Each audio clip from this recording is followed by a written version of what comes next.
अस्सलाम वालेकुम dear student, कैसे हैं आप सब। आई होप सब खैरियत से होंगे।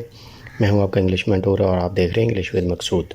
आज एक न्यू पेपर के साथ हाज़िर हुआ हूं, FIA असिस्टेंट डायरेक्टर, जो 18 अगस्त 2023 यानी ये जुमे वाले दिन पेपर हुआ था, 18 अगस्त 2023। तो ये वो वाला पेपर है और उसमें सिर्फ चूँकि ये इंग्लिश का चैनल है तो हम सिर्फ इंग्लिश के जो क्यूज़ होते हैं या MCQs होते हैं वो हम डिस्कस करते हैं। तो आज भी उसी तरह हमने सिर्फ इंग्लिश के तकरीबन कोई 17 to 18 MCQs हैं, जिसमें antonyms, synonyms, fill in the blanks and other vocabulary, वो हम अभी सॉल्व करेंगे, डिस्कस करेंगे ताकि आप लोगों उससे फ़ायदा उठा सकें। तो आज की क्लास, आज का सेशन स्टार्ट करने से पहले जिन स्टूडेंट्स ने अभी तक चैनल को सब्सक्राइब नहीं किया वो जल्दी से कर लें और बेल आइकन पर क्लिक करना ना भूलें ताकि आपको हर आने वाली नई इन्फॉर्मेटिव वीडियो आप तक पहुंच सके और आप उससे फ़ायदा उठा सकें। चलें जी, आज का सेशन स्टार्ट करते हैं। FIA assistant director paper 2023 batch first 18 अगस्त 2023। पार्ट 1 होता है इसका, जो हम सिलेबस डिस्कस कर चुके हैं असिस्टेंट डायरेक्टर का, AD का। तो उसका सिलेबस का जो लिंक है मैं वो डिस्क्रिप्शन में दे दूँगा, आप वहाँ से देख सकते हैं कि सिलेबस क्या है। तो इसका पार्ट 1 2 पार्ट होते हैं। फर्स्ट जो पार्ट होता है उसमें इंग्लिश के रिलेटेड होता है सारा, ठीक है, और सेकंड पार्ट में जनरल नॉलेज के होता है, ठीक है। तो इंग्लिश के 20% होते हैं, 18 to 20%। समटाइम्स 1-2 ज़्यादा हो जाते हैं और समटाइम्स 1-2 कम होते हैं, ठीक है। तो इसमें भी 17 से 20 आए थे क्वेश्चंस। तो ये 20 मार्क्स होते हैं इनके, जिसमें वोकैबुलरी होती है, एंटोनिम्स, सिनोनिम्स, ग्रामर यूजेज होता है, ठीक है, और उसके अलावा सेंटेंस स्ट्रक्चरिंग होती है, ठीक है। ये 3 इसके मेन टॉपिक्स हैं जो कि 20 मार्क्स के होते हैं, यानी 20 MCQs होते हैं, ठीक हो गया। तो अभी हम वही डिस्कस करेंगे। चलें जी, स्टार्ट करते हैं। सबसे पहले एंटोनिम्स होंगे, ठीक है। तो एंटोनिम्स सबसे पहले देखेंगे हम, उसके बाद फिर सिनोनिम्स, फिर बाकी जो रेस्ट ऑफ द क्वेश्चंस। चलें जी, देखते हैं। रेडुलेंट, किसी की याद दिलाने वाला हो या खुशबूदार। रेडुलेंट का मतलब है खुशबूदार। अब देखें इनमें इसका एंटोनिम कौन सा है, ठीक है। फ्रेग्रेंट, ये तो है ही, सिनोनिम है इसका। ऑर्डरलेस, एरोमेटिक, तो नॉन ऑफ दीज। ये 3 हैं या कोई भी नहीं है, ठीक है। तो ऑर्डरलेस जो है ना, ये इसका राइट आंसर है। ऑर्डरलेस इसका मतलब है जिसमें खुशबू ना हो, सेंट फ्री, ठीक है। तो ऑर्डरलेस इसको कहते हैं, ठीक है। नेक्स्ट है जी इरेसिबल, गर्म मिजाज, तंग मिजाज, चिड़चिड़ा। इरेसिबल तो तंग मिजाज होना, गर्म मिजाज होना, ठीक है। तो इसका हम देखते हैं एंटोनिम क्या है। काम, एंग्री, फ्यूरियस।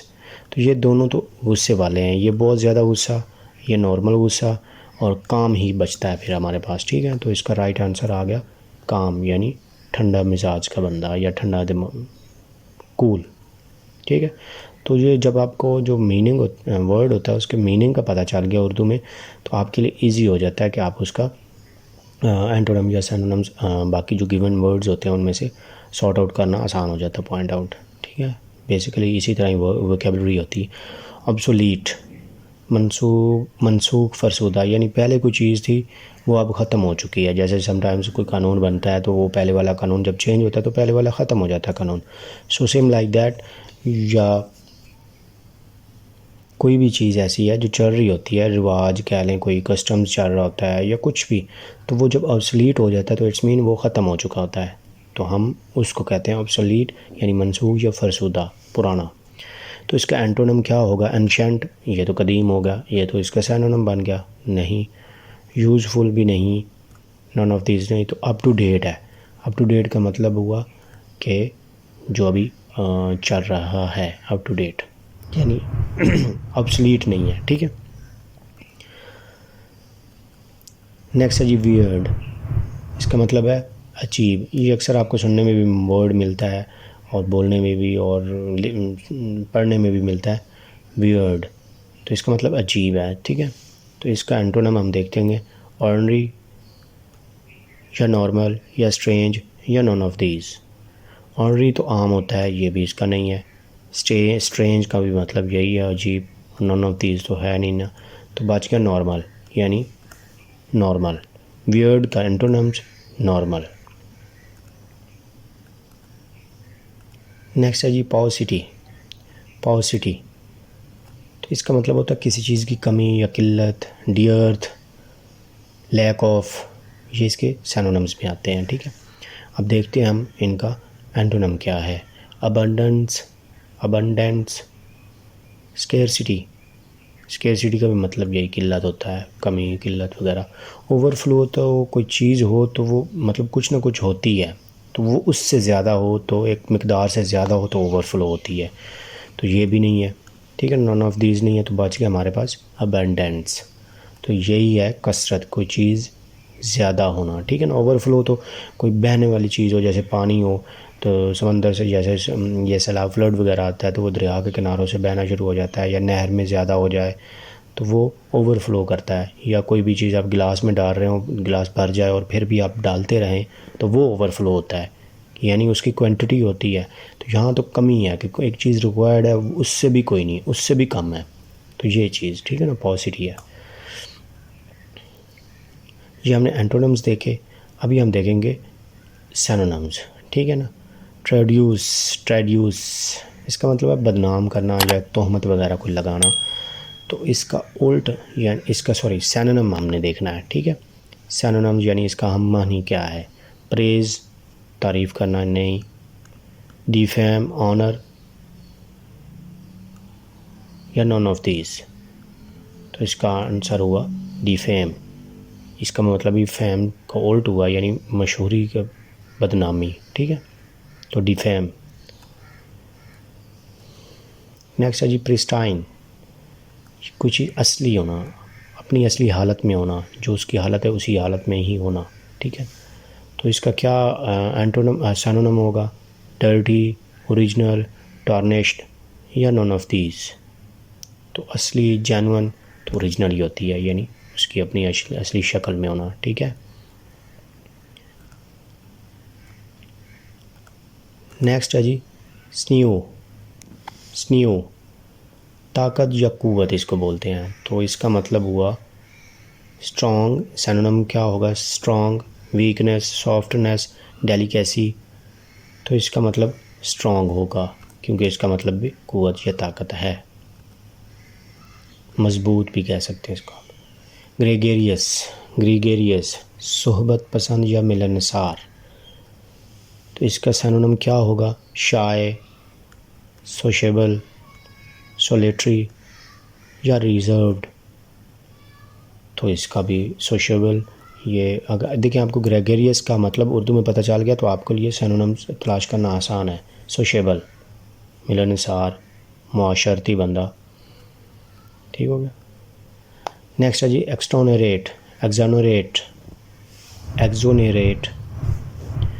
तो इसका मतलब इल्ज़ाम से बरी करना, मतलब किसी भी कोई इल्ज़ाम लगाया, केस चला तो बाइज्जत बरी हो गया, तो उसको बोलते हैं एक्सोनरेट।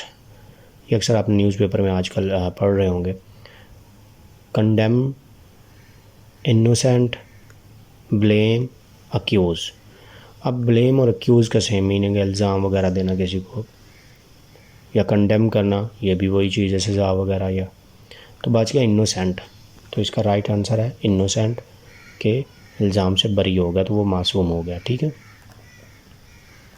नेक्स्ट है जी कुछ फिल इन द ब्लैंक्स, कुछ हैं हमने जो खाली जगह वो पुर करनी है।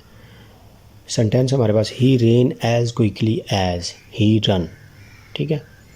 ये पास्ट इंडेफिनिट टेंस है, एंड एज ही रन। अब यहाँ पे पास्ट है तो इस हिसाब से हमने खाली जगह पुर करनी। कैन, शुड, या कुड, या कोई भी नहीं इन तीनों में से। तो वो तेज़ दौड़ा, एज क्विकली एज, जितना वो। यहाँ पे अगर ये पास्ट है तो आगे भी पास्ट होगा डेफिनेटली, तो यहाँ पे कुड आएगा, कैन का कुड आएगा, कैन नहीं आएगा। ही कैन सकता था, जितना वो तेज़ दौड़ा जितना वो दौड़ सका, तो कुड आएगा। कैन तो प्रेजेंट सिचुएशन बताता है, कैन सकता है, ठीक है, तो यहाँ पे कुड आएगा। This house is superior the other, तो ये आ गया यहाँ पे सुपरलेटिव डिग्री आ गया। तो सुपरलेटिव डिग्री जब भी हो तो उसका क्या होता है, this house is superior the other. यहाँ देन का यूज़ नहीं होगा, ठीक है ना, टू का होगा। जब हम किसी को प्रेफर कर रहे हो, दो को, एक को दूसरे पे दे रहे हो, सुपीरियर टू, सुपीरियर के साथ हमेशा फिक्स टू आता है, देन नहीं आता। ये सुपीरियर देन अदर नहीं, तो यहाँ पे टू आता है। ये प्रीपोजिशंस है, ठीक है। तो ये प्रपोजिशन या एडजेक्टिव वाला देखें जाके, वीडियोस अवेलेबल हैं यूट्यूब पर, वहाँ से आपको मज़ीद क्लियर हो जाएगा सुपीरियर के साथ टू कैसे आता है। नेक्स्ट है G, seeing is believing. Here believing is a, क्या है यहाँ पे, बिलीविंग क्या यूज़ ऐसे हो रहा है, ठीक है। तो यहाँ पे एज ए नाउन नहीं, नाउन तो सीइंग है, ठीक है, ये भी नहीं है, एडवर्ब भी नहीं है, एडजेक्टिव भी नहीं है, तो जीरंड है, ठीक है ना, एज ए जीरंड यहाँ यूज़ हो रहा है बिलीविंग। नेक्स्ट है G, what is the correct spelling of the word. ये 4 वर्ड दिए गए हैं। ये भी एक किस्म है क्वेश्चंस की, जिसमें ये दिया जाता है कि मुख्तलिफ स्पेल किए जाते हैं, किसी में रॉन्ग, किसी में कोई एक हाथ कमी बेशी की जाती, ताकि आप लोग उसका सही वाला वर्ड चूज़ करें। तो ये भी एक बहुत कॉमन क्वेश्चन है, मल्टीपल चॉइस पे जो भी होते हैं क्वेश्चंस, मल्टीपल 1 MCQ पेपर जो भी होते हैं, उनमें ये भी कॉमन है, ये पूछा जाता है स्पेल का, ठीक है ना, वोकैबुलरी में आता है ये भी। तो इसका राइट आंसर अकोमोडेट है, यानी ये वाला अकोमोडेट है, ठीक है।